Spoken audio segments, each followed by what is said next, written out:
Welcome to the Dynasty Dugout Show, a podcast covering all things minor league baseball. Get a front row seat to the action with everything you need to know about the future stars of Major League Baseball. And now, here's your host, Chris Clegg.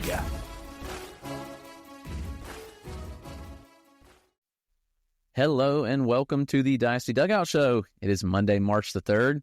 We've made it. March is here. Regular season baseball will be here this month before we know it. College baseball's in full swing. I spent this weekend at South Carolina and Clemson. I'm going to talk a little bit about that. And also some spring training notes of things that you need to know that are important. But first, this show is brought to you by Connect Roasters. It's Aidan Knaak's coffee company. It is an incredible blend of coffee. His Gold Glove blend is the finest. Get coffee made by Aidan Knaak. Use the code Dynasty Dugout at checkout, and you can buy one, get one 50% off on bags of whole bean or ground coffee, or you can use the link below in the description. Be sure to check that out. Get yourself a great cup of coffee from Aidan Knaak himself. Let's dive in. We're going to talk about the South Carolina Clemson series this weekend that I spent time at. Lots of good draft prospects. And also, we are going to talk about some early spring training risers that are standing out. Not a lot matters in spring training, in my opinion, but there are things that we can look at and say, okay, like this really does matter. So let's get into Clemson, South Carolina. Spent some time there this weekend. Saw a couple of games. I saw some really good talent. We'll start with Clemson, Cannarella, their center fielder. He is a projected top 10, maybe top 15 pick in this upcoming summer's draft. I've seen Cannarella a decent bit, dating back to his freshman year. And we're talking about a very athletic, a speedy center fielder that has improved with the bat year over year. Had a good year last year, injured his shoulder in the Super Regional. Actually, before the Super Regional, he played through it. But ultimately had the surgery after that Super Regional that Clemson lost last year. And Cannarella has come back strong. He looked good at the plate. He did drop a ball in center field on Saturday, like an easy kind of shot. Luckily, it didn't cost Clemson, but it was an interesting kind of play where he jumped. It was windy. The ball may have been moving a little bit more than I could see, at least. But, Cannarella at the plate, I thought he looked really good all series. Wrote about him. You can go read about on the site the full breakdown of everything as far as the series and how all the players looked. But with Cannarella, throughout the series, I thought he looked very good. He 2 hits on Friday night. He reached a third time via walk. Saturday, tie game in the 6th. No one had scored, and he smacked a double opposite field in the left center gap and ultimately scored a run. And then he had a great base running play. There was a swinging bunt. He was on second. He advances to third, and he made a heads-up play and went home on the throw to first. So very heads-up there. Sunday, 4 times he reached base with 2 singles and 2 walks. It's just a very smooth swing. Cannarella doesn't create a ton of bat speed. He's not going to be a huge power guy, but you hope that he can be like a 45 power grade long term. But it's a bat that is gap to gap. Like he's going to hit the gaps well. I saw that on full display. He makes a ton of contacts. He ran like a 92% end zone contact rate last year. So that shows you the kind of contact that he makes. And it's an average approach. Like he's going to chase a little bit, but not to the point where it's going to hurt him. Like when I look at Cannarella's profile, like he's the type of center fielder that teams want. Up the middle player. He's got speed. He's got athleticism and a good hit tool. He's going to go really high. I think that a lot of teams are going to be happy with him. I think if the power comes back, like post-surgery, that may take a little bit longer. Shoulder surgeries can sometimes see the power be zapped a bit. He'll be fine. On the South Carolina side, Ethan Petry is the big fish for this summer's draft. Petry's a monster. He's 6'4", 235. He's got big-time power. He had a good series as well. He smacked a 112-mile-an-hour home run over the Green Monster at Fluor Field. It's the Red Sox high A affiliate, so they have the replica Green Monster. He hit it right over it. It was a bomb, 112. Talking about last year, somebody that topped at 114 with metal and had a 109 ninth percentile EV. He went to the Cape Cod last summer, and he put up a 117.6 with wood. That's absurd power. I think we're looking at 70-grade raw power with Petry. The contact skills are interesting. They were not good last year, and that's the major question mark. Like, his freshman year, Petry looked like he may be a top 5 draft pick. Like, him and Jace Lavalette were kind of in a similar bucket, and Petry's contact took a big step back last year. in 2024. But he's made some subtle tweaks to his swing. It's busy mechanics in the box. Like, there's a lot going on. Toe tap, leg kick, a lot of hand movement. He has quieted down a little bit. I looked in comparison to my video from last year to this year, and I thought it was a little bit more toned down. Now, he has seen the contact rates improve. He's chasing a little less, and he's making more contact, which is good. So, like, I think those are positive things you look at and you say, all right, like, those are good takeaways. Can it stick in the SEC play? That'll be the question. We'll see. But he did have a good series. Ultimately, Friday night, he walked. He had a very deep fly out to the opposite field, and he was hit by pitch. Like, he almost left the yard Friday, which would have potentially been the deciding factor for the Gamecocks. But reached base 3 times Saturday, and he had 2 singles on Sunday. So, Petry's going to end up South Carolina's all-time home run leader when all's said and done, chasing down Justin Smoke, 62 career home runs. I think Petry will beat it pretty easily. He's well on his way. He's got 3 through 3 series so far. He will make it. The problem is he's first base only profile. Frankly, like, he's not all that great of a defensive first baseman. There was a play on Saturday where he was holding a runner on first, and it was basically a perfectly placed ball in the gap between first and second, but he didn't really make an effort at it. And it's like, okay, like, even though you're holding a runner here, like, you still got to make that play. So defense is a question. Contact is a question. Power, some of the best in the draft class. As far as other 2025 draftees go, not a lot, but 2026, I think there were some players to like. Jarren Purify for Clemson, their second baseman. Very athletic, good speed. He played inconsistently as a true freshman last year, but a moonshot home run on Friday. He banged a double off the wall on Saturday. He's got a very strong 5'10" frame. It's a good contact profile, bat to ball, athleticism, emerging power. Like, I think Purify could work his way into the top of 2026, like top 2 rounds maybe. And Aidan Knaak is another one for Clemson, their right-handed pitcher through Friday. It was not his best outing. He threw 101 pitches in 4 2/3. He threw just 55% strikes, but he did strike out 9 batters. He did walk 4. Yep, 4. I had to check my notes. 4 walks and 3 earned runs. So it wasn't Knaak's best outing, but the stuff's there. It's a high-riding 4-seam, 93, 94, topped out 96. Spins it very well, like over 18 inches of IVB, 10 to 12 inches of horizontal on it. He'll throw a 2-seam. He'll throw a changeup that's very solid. He's got a really good mix. Slider. I like what he brings to the table. So ultimately, I really believe in a Knaak. I think he'll go high in next year's draft. I mean, it's a deep arsenal. It's a lively fastball. Like, teams really like that. And Jake McCoy for the Gamecocks, sophomore left-handed pitcher. He had several relief appearances last year as a freshman. He made 1 start, but he earned a starting spot with the team this fall and has been dominant. And that was one of the best pitching performances I've watched in a long time. True sophomore lefty. He struck out 12 batters across 6 innings. Very impressive. He has 29 strikeouts through 15 innings now this year. But to do that against Clemson, a College World Series lineup, I thought checked a lot of boxes for me. He set 92, 94 on the fastball, leaned heavily on it. He threw it 68% of the time by my marks as I was tracking pitches. 11 of his 22 swinging strikes. Yes, 22 swinging strikes on the day. 11 were on the fastball. I mean, it's really good traits on the fastball. Tough arm angle from the left side. He missed 8 bats with a slider and 3 with the changeup.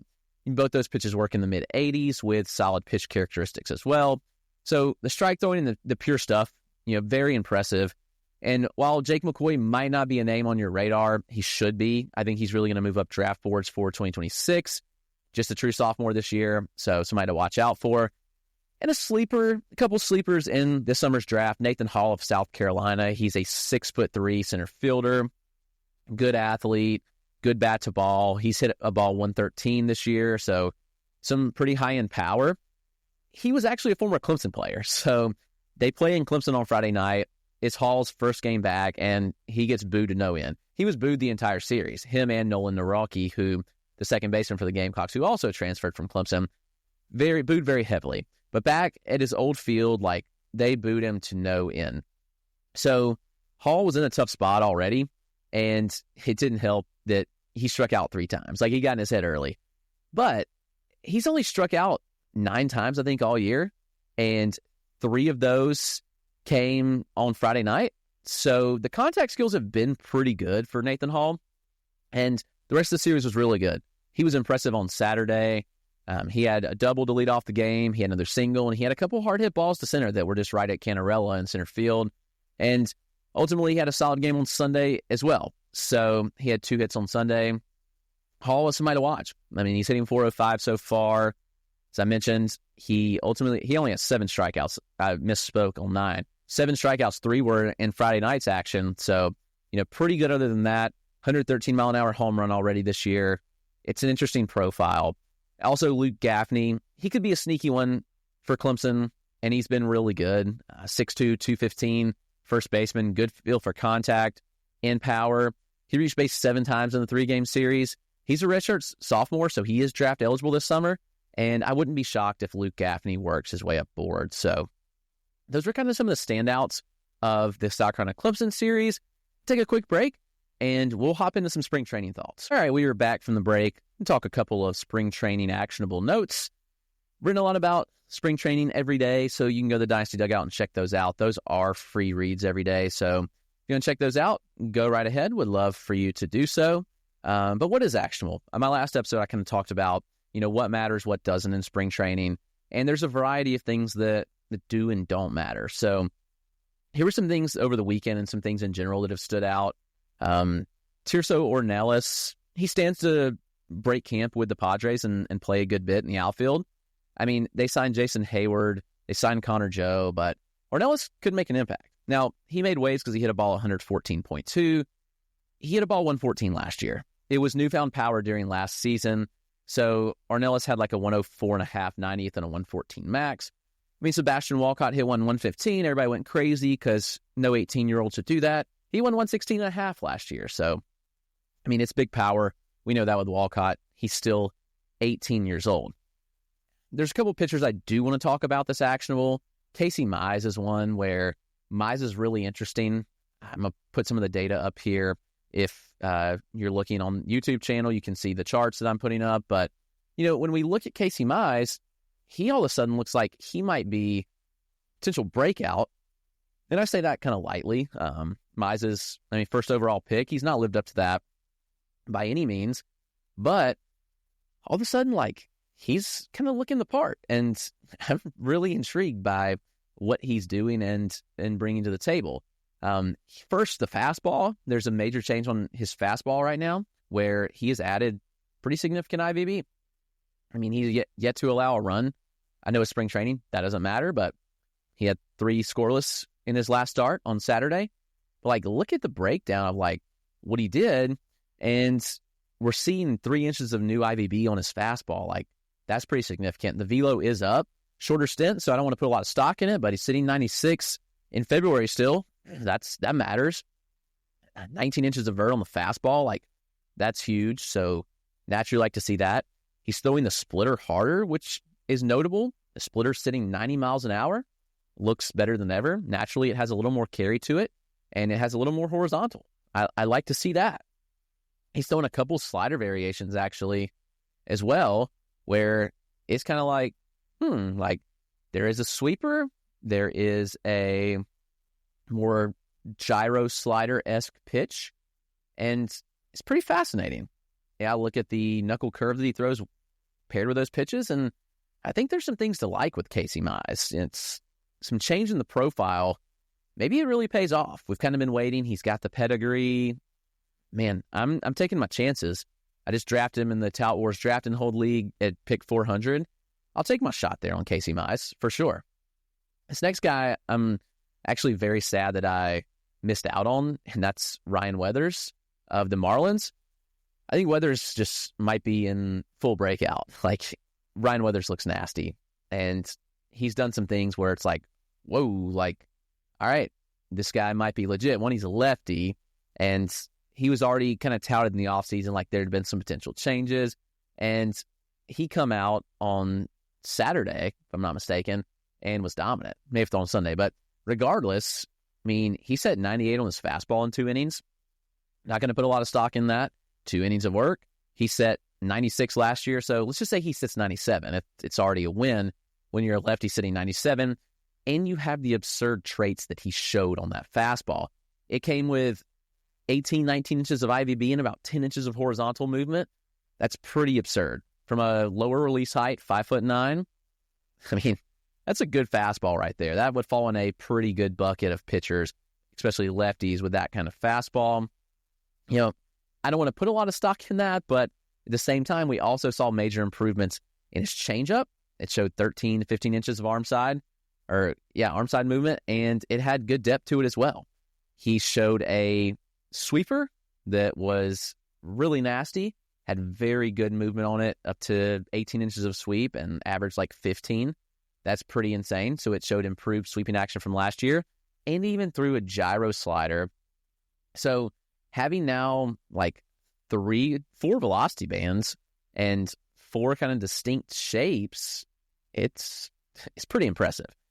I don't want to like go all in on Weathers right now, but I'm kind of inclined to take a shot. Like, I'm very upset I missed him in the Tout Wars League. I should have drafted him earlier, but you know, here we are, and I'll get Weathers where I can.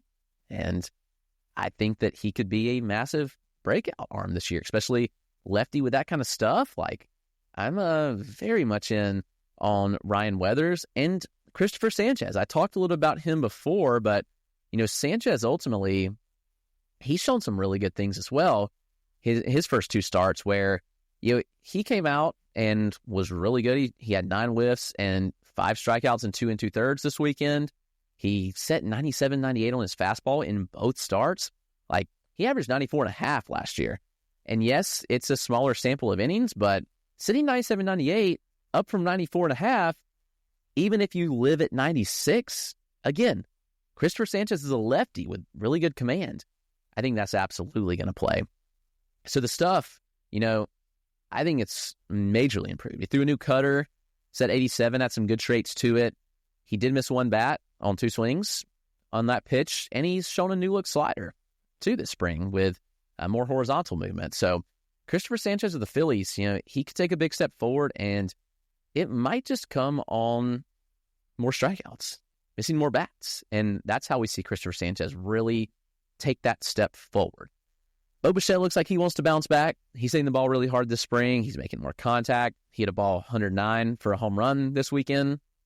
He did not hit a ball, or he hit just one last year that reached 109 that went over the fence. So encouraging that he's already done that early this spring. Max Scherzer looks kind of like it's been himself in shorter stints. We got to hope he stays healthy. He looks really good. Robbie Ray added a changeup that was downright disgusting. He pitched on Sunday, struck out 6 over 3 scoreless. His fastball was up to 96. He set more 94 last year. I mean, he hit 96 several times in the start, and that new changeup was good. Generated some whiffs. He has a slider and curve that both play well, that have high whiff rates. I think his four seems solid. That changeup just gives him a different plane to change hitters' eyes and be really, really good. And I want to round it out with Davis Martin of the White Sox. He tossed 2 perfect innings with 3 strikeouts, had 4 whiffs, 4 called strikes. He had a kick changeup down the stretch last year, got good results, and he's debuted a new sinker. He debuted it last week in his start, and he only threw it once on Sunday, but it averaged 15 inches of horizontal movement, has a lot more depth in his four seam. It gives him another out pitch to go to. I think the sinker and changeup play well together, and even though they lack velocity separation, I think it can work.